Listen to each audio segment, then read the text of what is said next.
wabarakatuh. Alhamdulillah alladzi bini'matihi tatimmus shalihat.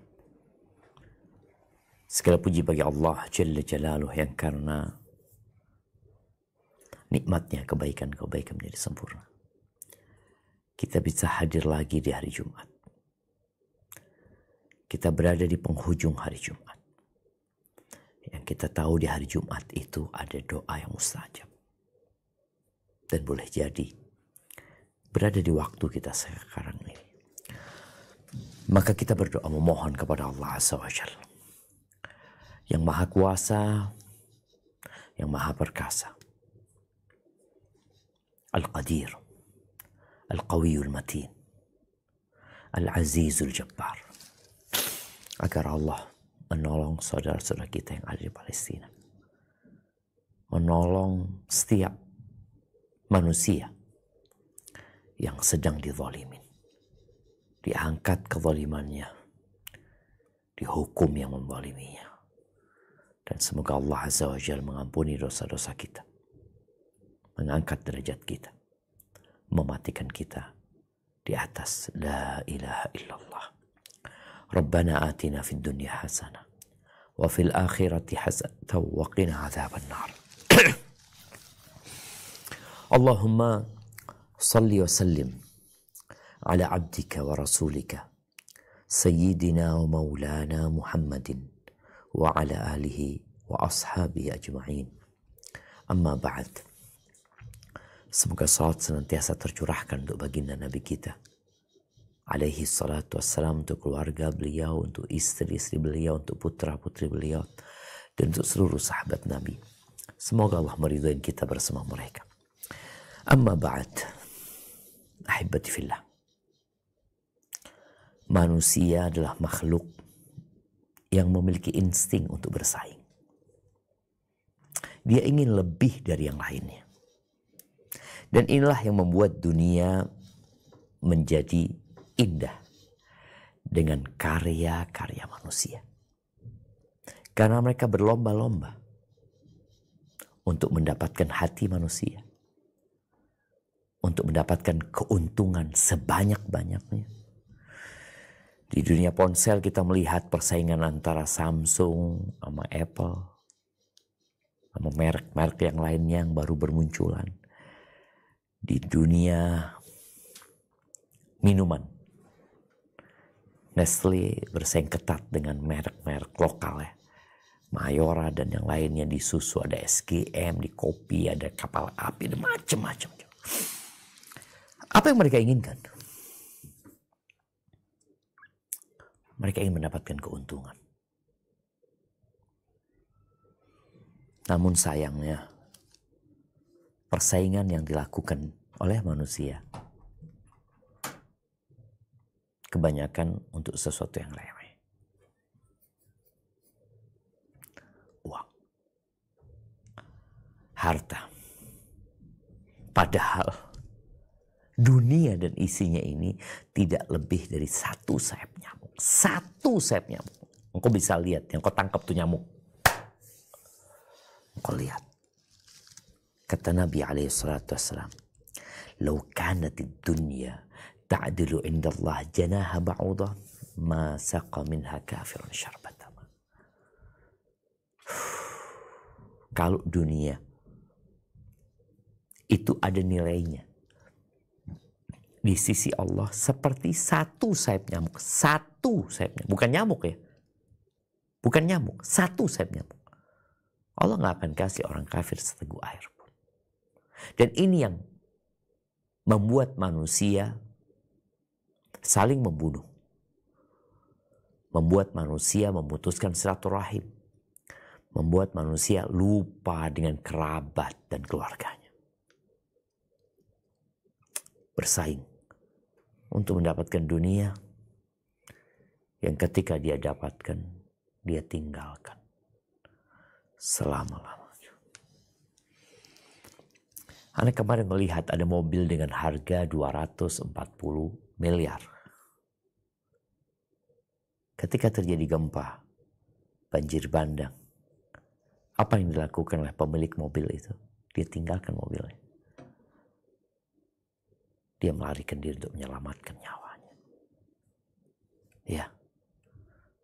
Ditinggal mobil-mobil itu. Mereka memikirkan keselamatan mereka. Ahibati fillah. Kita nih mengadakan kajian sore hari ini tentang keutamaan bulan Dzulhijjah. Karena kita ingin mengajak orang-orang untuk menjadi lebih baik, untuk bersaing, untuk berlomba-lomba nih. Untuk sesuatu yang kekal dan abadi. Allah berfirman di surat Al-Mutaffifin. Kalau kita baca surat Al-Mutaffifin ini, di awal surat diceritakan tentang orang-orang yang celaka. Wailul lil mutaffifin. Orang-orang mutaffifin adalah orang yang selalu menuntut haknya, tapi tidak memberikan hak orang lain. Orang-orang yang curang dalam kehidupan ini. Lalu Allah ceritakan ada dua jenis manusia. Ada orang-orang baik, ada orang-orang buruk. Orang-orang baik kira-kira di mana tempatnya? Coba kita baca di ayat 22 sampai ayat 28. Nah. A'udzu billahi minasy syaithanir rajim. Bismillahirrahmanirrahim.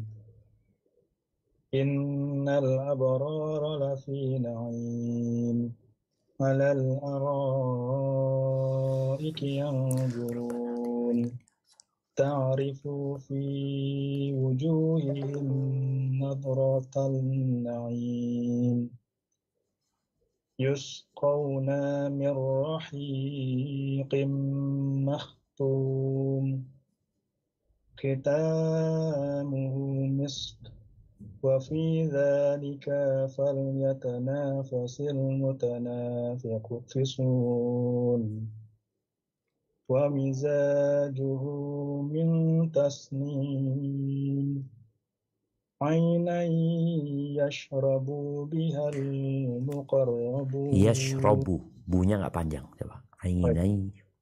Ainai yashrabu bihal muqarrabun.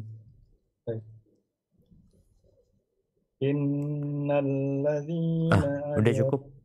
Apaan? Baca artinya ayat 22. Sesungguhnya orang yang berbakti itu benar-benar berada dalam kenikmatan yang besar atau syurga. Mereka duduk di atas dipan-dipan sambil memandang. Kamu dapat mengetahui dari wajah mereka kesenangan hidup mereka yang penuh kenikmatan. Mereka diberi minum dari khamar murni yang dilak tempatnya. Laknya adalah kasturi, dan untuk yang demikian itu hendaknya orang yang berlomba-lomba. Dan campuran khamar murni itu adalah dari tasnim. Nah, ainan yashrabu bihal muqarrabun. Baik. Ahibati fillah. Itulah yang seharusnya kita berlomba-lomba. Bukan berlomba-lomba, bersaing, tahu-tahu engkau udah dapat, engkau tinggalin. Ditinggal. Engkau udah capek. Berpeluh, berdarah-darah. Sampai tua renta. Sampai sakit-sakit. Terus engkau tinggalin. Ahibati fillah. Bicara Dzulhijjah. Kalau bicara kita mau berlomba-lomba. Nih semua yang sedang menyimak kajian ini. Engkau hafal nggak bulan-bulan Islam? Hafal nggak? Di surat At-Taubah 36 ya. Nanti dibaca. Karena waktu kita pendek. Di surat At-Taubah 36 Allah menjelaskan bahwa jumlah bulan di sisi Allah itu 12 bulan. Sejak penciptaan langit dan bumi itu sudah tertulis. Di antara 12 bulan itu ada 4 bulan haram. Yang salah satunya adalah bulan Dzulhijjah. Gimana kita akan bersaing ya?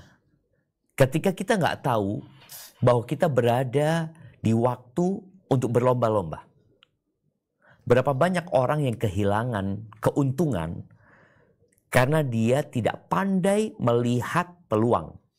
Dia tidak pandai memandang adanya momentum yang dapat menguntungkan. Dia nggak ngelihat itu. Ketika lewat, astagfirullahaladzim. Bicara Dzulhijjah ini memang nggak seperti Ramadan. Kalau Ramadan kita ngelihat di mana-mana. Menyambut bulan Ramadan. Menyambut bulan Ramadan. Mana menyambut bulan Dzulhijjah? Mana? Seakan-akan bulan Dzulhijjah. Yang kita sekarang bulan Dzulqa'dah. Bulan Dzulhijjah. Bulan Muharram. Sama bulan Rajab. Itu 4 bulan haram. 4 bulan haram. Yang sudah ditetapkan sebelum kau lahir. Sebelum ada negeri yang namanya Indonesia. Sebelum ada bumi yang kita lihat sekarang ini. Allah sudah tetapkan pada hari penciptaan langit dan bumi itu. Ahibati fillah. Di surat Al-Fajr. Ya, Anda mau coba kita baca. Surat Al-Fajr ayat 1 dan 2. Nah.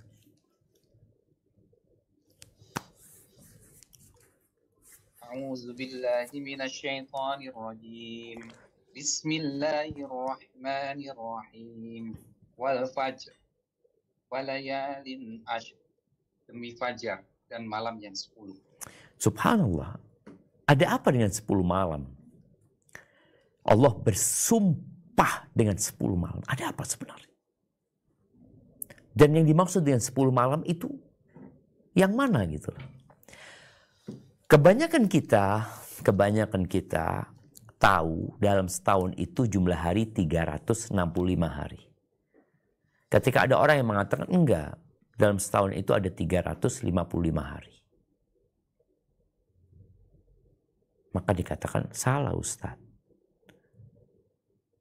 Enggak benar. Lu salah Ustaz. Benar. Kita hanya beda cara memandang. Yang satu memandang dengan kacamata dunia. Yang satu memandang dengan kacamata agama. Sehingga jumlah harinya lebih sedikit. Dari 355 hari, ada 10 hari yang Allah bersumpah dengannya.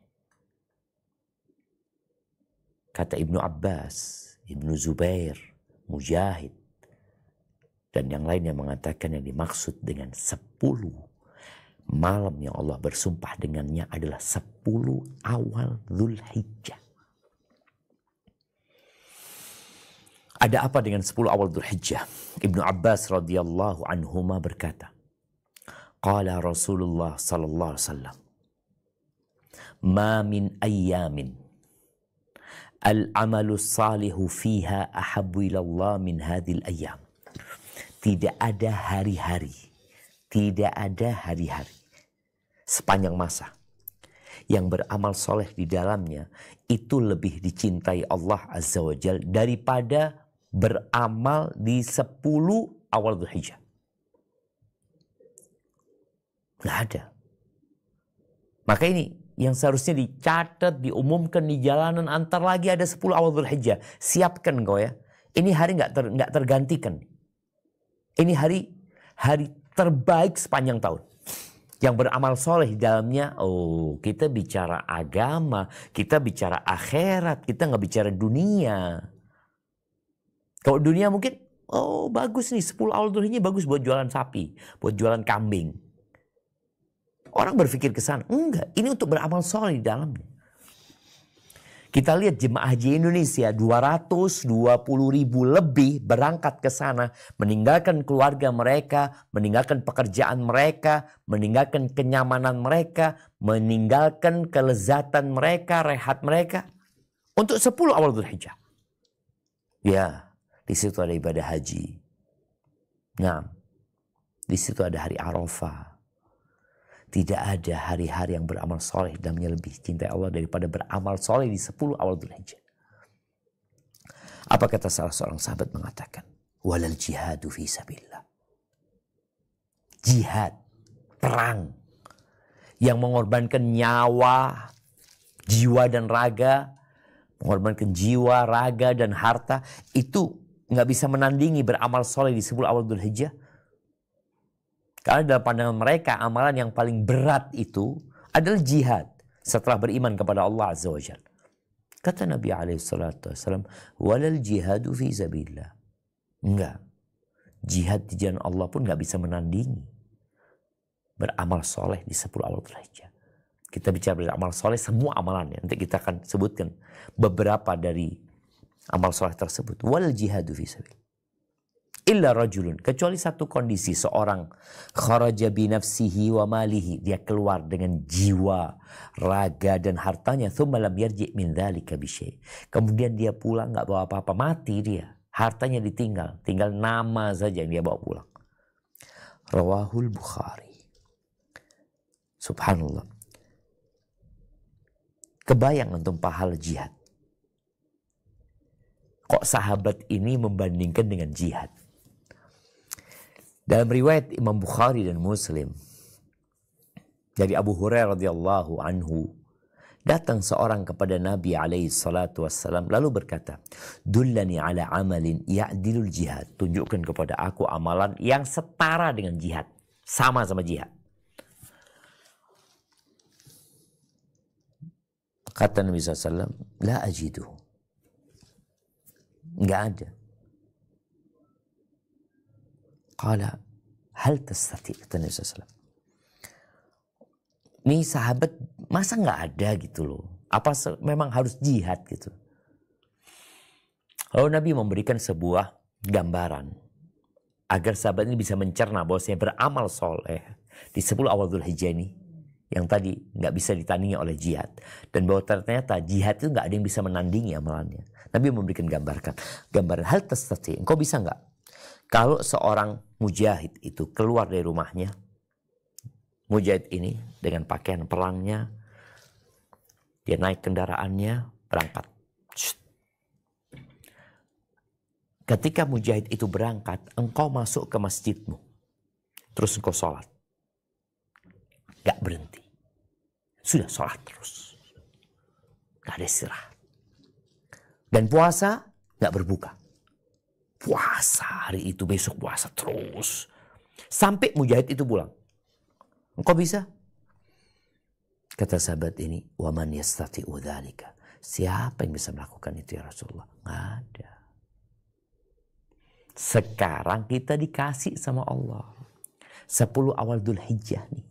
Yang jihad nggak bisa menandinginya. Kecuali kondisi jihad yang mati syahid di sana. Maka manfaatkan. A'zamu ayyamid dunya, hari-hari dunia paling agung jemaah.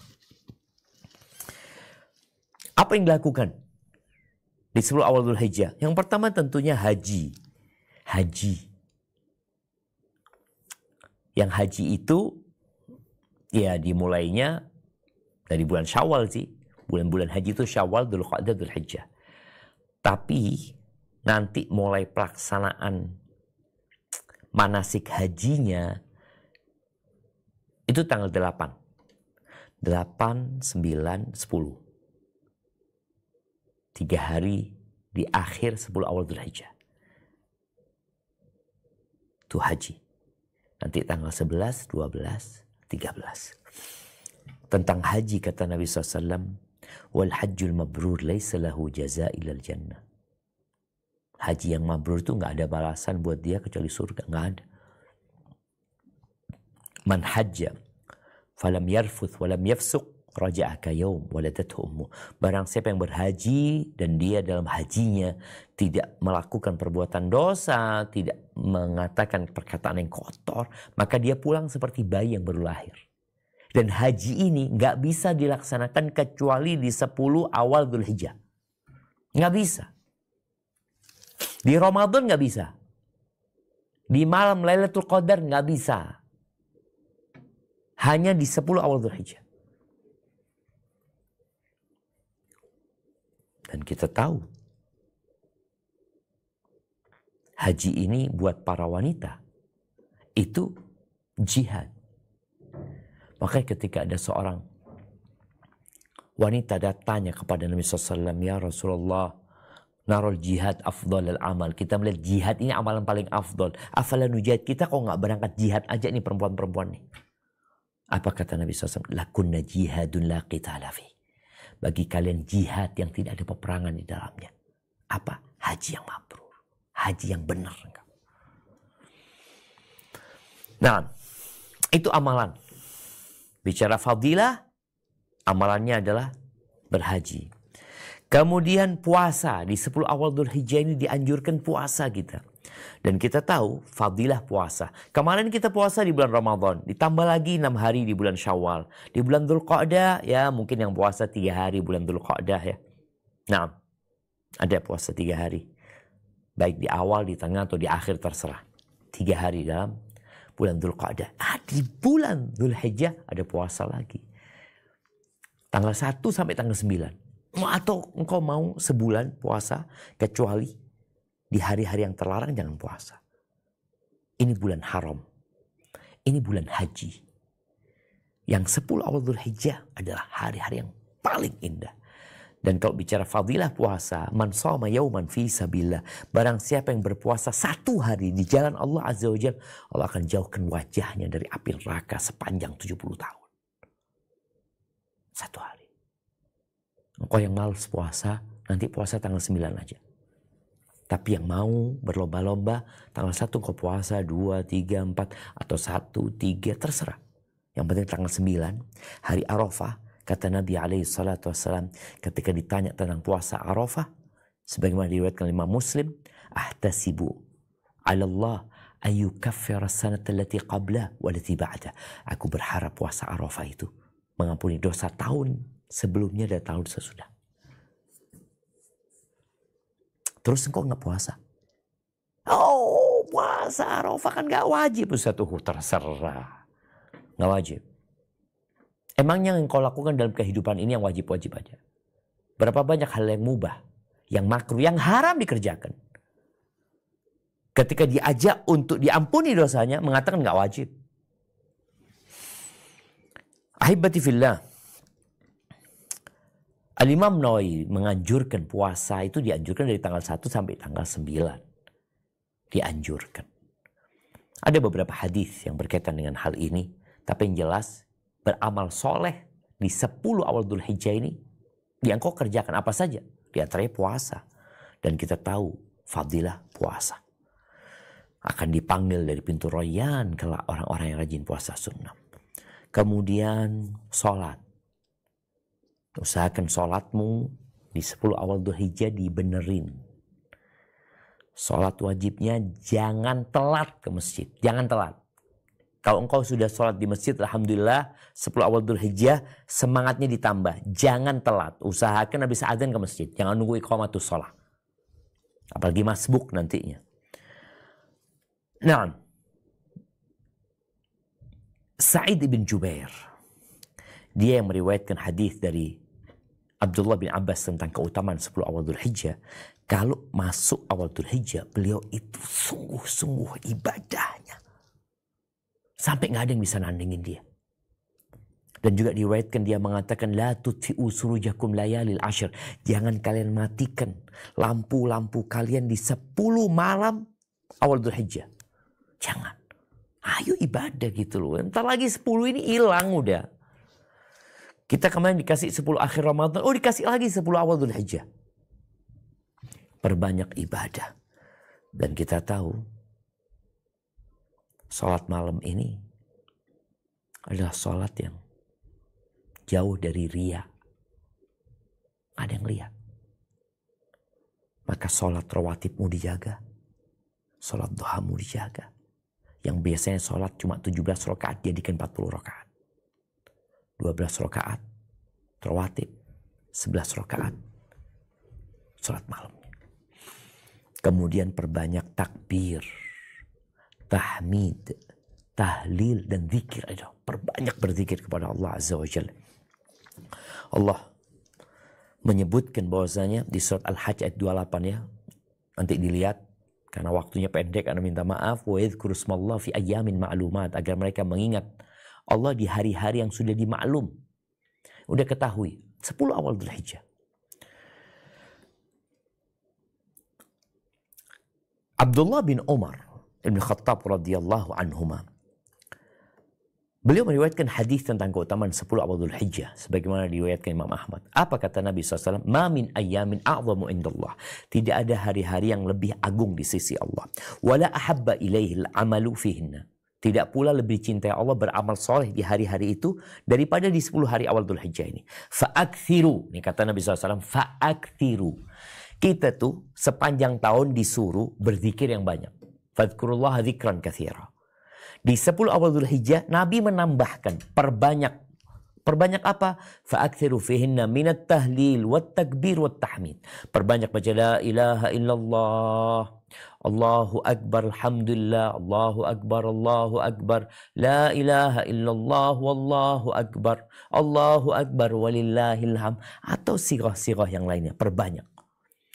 Dan Ibnu Umar dan Abu Hurairah, itu kalau masuk 10 awal Dzulhijjah, beliau itu kadang-kala keluar ke pasar bertakbir. Maka ingat, dari masuk awal Dzulhijjah. Engkau masuk ke pasar, masuk ke minimarket, engkau berangkat ke pasar, di mobil, udah bertakbir. Ini bertakbir yang mutlak. Ada takbir yang khusus. Takbir yang khusus ini, ya takbir yang dianjurkan setelah sholat fardu. Itu dimulai di hari Arafah ya, dianjurkan. Habis subuh, habis zuhur, sampai akhir hari tasyrik. Asar hari tasyrik itu dianjurkan untuk bertakbir. Ya takbirnya sudah. Perbanyak takbir setiap selesai sholat. Berapa jumlahnya tidak ada ketentuan. Tapi yang disuruh memperbanyak takbir. Kemudian memperbanyak sedekah. Karena kita tahu mayit itu kalau datang kematian yang dia ingin lakukan adalah sedekah. Maka di 10 awal Dzulhijjah perbanyak sedekah, khususnya buat kerabatmu. Sambung rahimmu dengan orang-orang terdekat denganmu dengan memperbanyak sedekah kepada mereka ya Allah ya. Dan ingat, sedekah itu tidak ngurangin harta. Lalu berkurban. Engkau nggak akan siap mengorbankan anakmu. Nabi Ibrahim disuruh mengorbankan anaknya. Dan beliau korbankan. Disembelih Nabi Ismail. Untuk membuktikan cintanya kepada Allah Azza wa Jalla. Disembelih. Tapi Allah gantikan dengan domba. Kalau engkau cinta sama Allah, Allah akan gantikan cintamu dengan yang lebih kau cintai. Allah berfirman di surat Al-Hajj ayat 34 ya. Walikulli ummatin ja'alna mansakan. Liyadhkuru ismallah ala ma razaqahum min bahimatil an'am. Setiap umat tuh Allah jadikan syariat ibadah menyembelih. Ada pengorbanan. Di Islam pun ada. Kapan? Ya di tanggal 10, tanggal 11, 12, 13. Dan buat orang yang mau menyembelih, dia punya hewan kurban, maka dianjurkan bagi dia seperti riwayat Imam Muslim dari Ummu Salamah, kalau kalian melihat hilal Dzulhijjah, udah masuk Dzulhijjah, dan salah satu di antara kalian mau berkorban, hendaklah dia menahan diri, tidak memotong rambutnya, tidak memotong kukunya. Kapan dia lakukan? Yang haji, mereka nggak boleh cukur rambut, nggak boleh potong kuku, sampai mereka hari nahar, lempar jumrah, kemudian mereka tahallul. Orang yang nggak haji, dia merasakan sunnah ini. Kalau itu wajib, itu termasuk wajib ya untuk menahan diri bagi jemaah haji. Adapun bagi yang di Indonesia, bagi yang nggak berangkat haji, maka sejak awal Dzulhijjah sampai menyembelih korbannya, tolong hindarin memotong kukunya dia, rambutnya dia, sampai dia menyembelih hewan kurban. Barakallahu fiik. Itu mungkin dapat Anda sampaikan. Anda mohon maaf kelewatan waktunya. Anda kembalikan ke host untuk memandu jalannya tanya jawab. Jazakumullah khair. Barakallahu fikum Ustaz atas materi yang disampaikan. Jazakallahu khair. Begitu banyak keutamaan yang kita dapatkan dari kajian ini. Di antaranya kita bisa memperbanyak ibadah di 10 hari pertama bulan Dzulhijjah ya Bapak Ibu sekalian. Bertepatan dengan 8 sampai 17 Juni 2024 bisa dengan saum sunnah, sedekah jariyah kepada kaum kerabat, tahajud, qiyamul lail. Kemudian Rasulullah menyampaikan bahwa tidak ada hari yang lebih agung di hari-hari itu selain 10 hari awal Zulhijjah. Banyak zikir, takbir, tahlil, tahmid, bahkan orang bertakbir di luar rumah, pasar-pasar. Dan yang terakhir berkorban. Namun bagi yang ingin berkorban, maka kita bisa menahan diri untuk tidak memotong kuku, rambut sampai menyembelih hewan kurban. Anda rasa demikian. Anda serahkan ke Yulistian untuk memandu jalannya tanya jawab. Tafadhol. Baik. Bismillahirrahmanirrahim. Izin Anda share pertanyaan-pertanyaannya, Ustaz. Insya Allah sudah ada 3 pertanyaan, Ustaz. Masya Allah. Ustaz, mungkin untuk jamnya mohon dikabari kapan kita harus berhenti. Baik, untuk pertanyaan pertama dari Yati Firman, Ustaz, untuk amal soleh yang dilakukan, apakah berbuat baik pada sesama itu hablum minan nas, termasuk amalan yang mendapatkan keutamaan seperti hablum minallah? Masya Allah, barakallahu fiik. Ya ahibati fillah. Ini pertanyaan yang menarik sekali ya. Apakah hablum minan nas itu akan mendapatkan keutamaan seperti hablum minallah? Yang pertama ketahuilah, kalau hubungan kita sama Allah baik, insya Allah hubungan kita sama manusia baik. Makanya kalau engkau ingin baik sama orang, perbaiki hubunganmu sama Allah Azza wa Jalla. Kalau tidak, kalau hubunganmu sama Allah nggak baik, terus gimana hubungan dengan manusia? Kita ngeliat ada orang Ustaz yang nggak salah tapi dia baik sama orang lain Ustaz, seperti itu. Iya. Tapi kadang kala ria. Oh, dia sama Allah nggak baik. Maka perlu diperhatikan. Kita tahu amalan yang paling cintai Allah adalah amalan yang paling bermanfaat buat orang lain. Tapi jangan sampai kau memberikan manfaat kepada orang lain, kau sendiri tidak ambil manfaat. Jangan jadi lilin. Maka perbaiki hubunganmu sama Allah, lalu kau berbuat baiklah sama orang. Sehingga kau berbuat sama orang lain, berbuat baik kepada orang lain, kau nggak pamrih, kau nggak meminta balas budi dari orang. Dan sekali lagi, amalan yang paling dicintai Allah itu adalah sururun tudkhilu ila muslim, kebahagiaan, kegembiraan yang kau transfer kepada diri seorang muslim, berbagi sama mereka, melunasi hutang mereka, memberi makan mereka. Dan orang yang paling dicintai Allah adalah orang yang paling bermanfaat buat orang lain. Sekali lagi, dia bermanfaat buat orang lain, ikhlas lillahi ta'ala. Tapi kalau ria, ya nggak ada gunanya. Jadi tolong buat teman-teman, buat semuanya, perbaiki hubungan sama Allah. Tadi, Rasul SAW ya, ketika beliau hijrah, beliau pernah menyampaikan kepada para sahabatnya. Di awal beliau sampai kota Madinah. Alaihi salatu wassalam. Beliau mengatakan yang pertama, ayuhan nas, wahai umat manusia, afsyus salam. Tebarkan salam. Ini hablum minan nas. Wa at'imut ta'am. Berbagi makanan. Ini hablum minan nas. Yang ketiga, wasilul arham. Sambung rahim kalian. Ini hablum minan nas. Yang keempat, Nabi alaihi salatu wassalam mengatakan, wasallu billaili wan nasu niyam. Kalian sholatlah malam ketika orang-orang tidur. Yang 3 awal itu kelihatan sama orang. Tebarkan salam, berbagi makanan, silaturahim, ya dirasakan oleh orang lain. Tapi engkau perlu punya amalan yang gak ada orang tahu. Kalau boleh anakmu, istrimu gak tahu. Sholatlah di malam hari saat orang-orang tidur. Engkau akan masuk surga dengan selamat. Hadza wallahu a'lam bissawab. Nah. Pertanyaan kedua Ustaz dari Ahli Tesa. Izin bertanya Ustaz, apakah pahala yang kita dapatkan saat berhaji dan berkurban akan sampai kepada orang tua yang telah berpulang? Masya Allah, barakallahu fiik. Iya, yang pertama berkaitan dengan beramal buat orang yang sudah meninggal dunia. Ahibati fillah, ketahuilah kita yang seharusnya beramal. Yang masih hidup, dia beramal untuk dirinya. Karena ketika dia mati, putus amalan dia. Ada beberapa amalan yang bisa dilakukan oleh manusia yang hidup untuk orang yang meninggal. Tapi tentunya pahalanya nggak sama dengan dia mengamalkan sendiri ya. Nggak sama. Sodakoh orang sehat sama orang sakit aja beda. Gimana sodakoh buat orang yang meninggal dunia? Haji buat orang yang meninggal dunia atau orang yang sakit dan tidak bisa melaksanakan ibadah haji, maka boleh. Ada banyak dalil yang menjelaskan kebolehan itu seperti hadis Syubrumah. Boleh.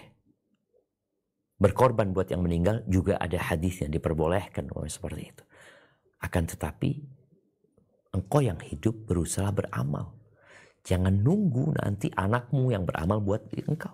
Memang anak itu hasil kerja orang tuanya. Jadi insya Allah orang yang berkorban buat orang yang meninggal dunia, sebagaimana orang bersedekah buat orang yang meninggal dunia, diperbolehkan. Dan insya Allah pahalanya sampai, tapi tentunya berbeda nilainya ketika engkau mengamalkannya sendiri. Barakallahu fikum. Untuk pertanyaan ketiga, mungkin 2 pertanyaan lagi ya. Baik.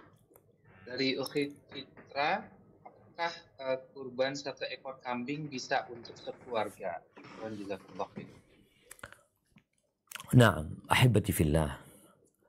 Iya. 1 ekor kambing mencukupi 1 keluarga. Tapi yang berkorban 1 orang ya.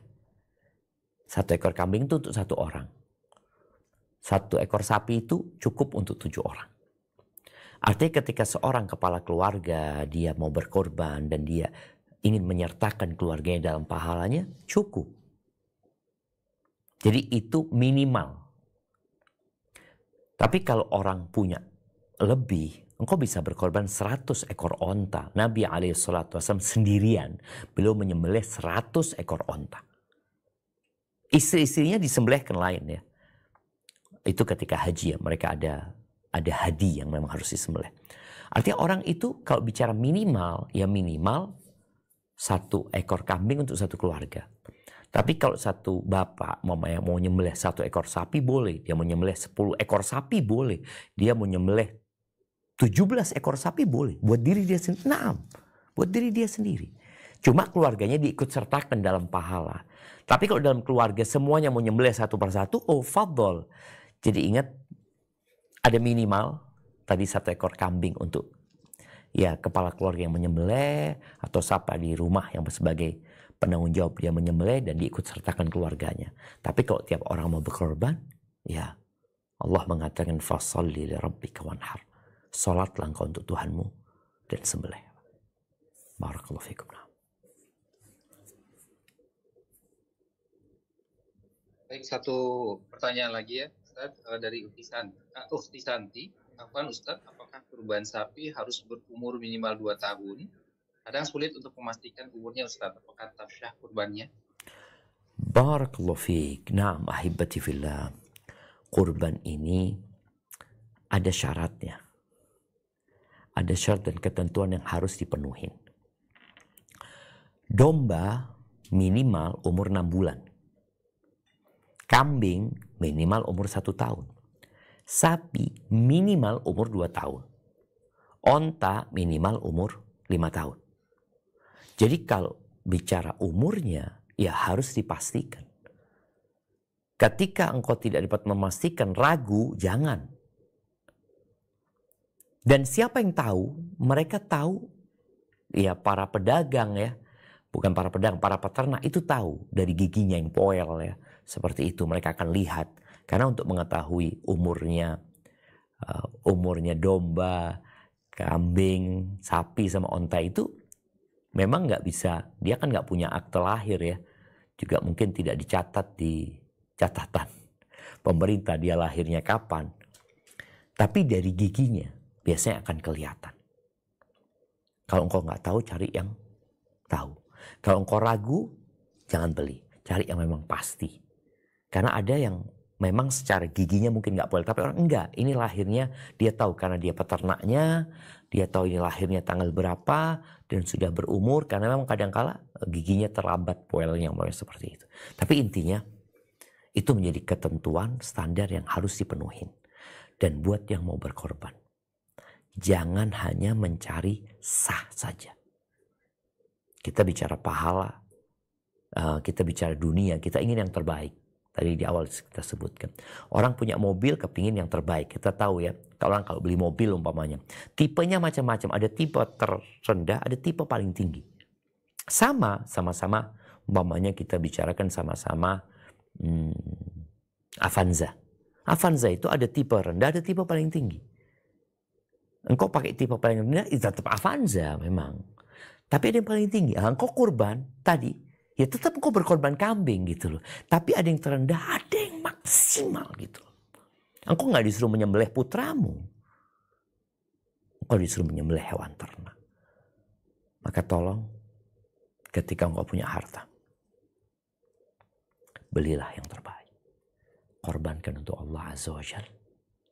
Dan sejatinya Allah itu tidak menerima dagingnya, tidak menerima darahnya, tapi yang sampai kepada Allah adalah ketakwaan kalian. Maka tunjukkan engkau bertakwa kepada Allah, engkau cinta sama Allah, engkau siap mengorbankan segalanya untuk Allah demi keselamatan dirimu, keluargamu dari api neraka. Hadza wallahu a'lam bishawab. Ana mohon maaf karena kayaknya di Jember sudah masuk waktu maghrib ya. Mungkin Ustaz, mungkin sebelum kita tutup, Ana mohon untuk doakan saudara-saudara kita yang di Palestina, Ustaz. Masya Allah, barakallahu fiik. Meringankan beban. Naam, ahibati fillah. Ya, bicara Palestina, kayaknya kalau bicara Palestina, bicara Rafah, Gaza bisa 1 jam kita berbicara. Kita berdoa memohon kepada Allah Azza wa Jalla. Ada yang azan di sini jamaah. Allahumma qsim lana min khasyatik ma tahulu bihi bainana wa baina ma'asik wa min ta'atika ma tuballighuna bihi jannatak wa min al-yaqini ma tuhawwinu bihi alayna masa'ib ad-dunya wa matti'na bi asma'ina wa absarina wa quwwatina ma ahyaytana waj'alhu al-waritha minna واجعل ثأرنا على من ظلمنا وانصرنا على من عادانا ولا تجعل مصيبتنا في ديننا ولا تجعل الدنيا أكبر همنا ولا مبلغ علمنا ولا تسلط علينا من لا يرحمنا اللهم منزل الكتاب مجري السحاب هازم الأحزاب اهزم أعداءك أعداء الدين يا رب العالمين اللهم انصر إخوان المستضعفين في غزة وفي رفح وفي فلسطين اللهم انصرهم على عدوهم يا رب العالمين اللهم ربنا ظلمنا أنفسنا وإن لم تغفر لنا وترحمنا لنكونن من الخاسرين ربنا آتنا في الدنيا حسنة وفي الآخرة حسنة وقنا عذاب النار سبحان ربك رب العزة عما يصفون وسلام على المرسلين والحمد لله رب العالمين. Ana mohon undur diri, kalau mau dilanjutkan. Assalamualaikum warahmatullahi wabarakatuh. Yang diberikan, semoga Allah jaga antum serta saudara dan keluarga sekalian. Baik, jazakallahu khairan juga jazakumullahu khairan pada peserta dan para jamaah yang telah berpartisipasi aktif dalam kajian kita hari ini. Mohon maaf pada para jamaah yang mungkin belum sempat direspon pertanyaannya. Semoga Allah mudahkan untuk di kesempatan berikutnya. Demikian kita tutup kajian kita pada hari ini. Mohon maaf atas segala kekurangan dalam penyampaian. Al-haqqu min rabbik fala takunanna minal mumtarin. Kebenaran itu hanya datang dari Rabbmu, maka janganlah sekali kamu termasuk dalam yang ragu. Dan kesalahan datang dari diri saya pribadi. Semoga kita bisa mendapatkan ibrah dan pelajaran yang berharga dari apa yang disampaikan oleh Ustaz, serta mengamalkan dalam kehidupan kita sehari-hari. Mari kita tutup dengan doa kafaratul majelis. Subhanakallahumma wa bihamdika asyhadu an la ilaha illa anta astaghfiruka wa atubu ilaik. Wabillahi taufiq. Wassalamualaikum warahmatullahi wabarakatuh. Waalaikumsalam. Berasal dari sari bunga pilihan yang tumbuh di tanah Jazirah Arab, rasanya manis legit dan teksturnya kental. Madu Malaika mengandung vitamin C yang tinggi untuk membantu meningkatkan sistem kekebalan tubuh. Madu Malaika 100% asli madu Yaman. Tersedia di Nabawi Herbal.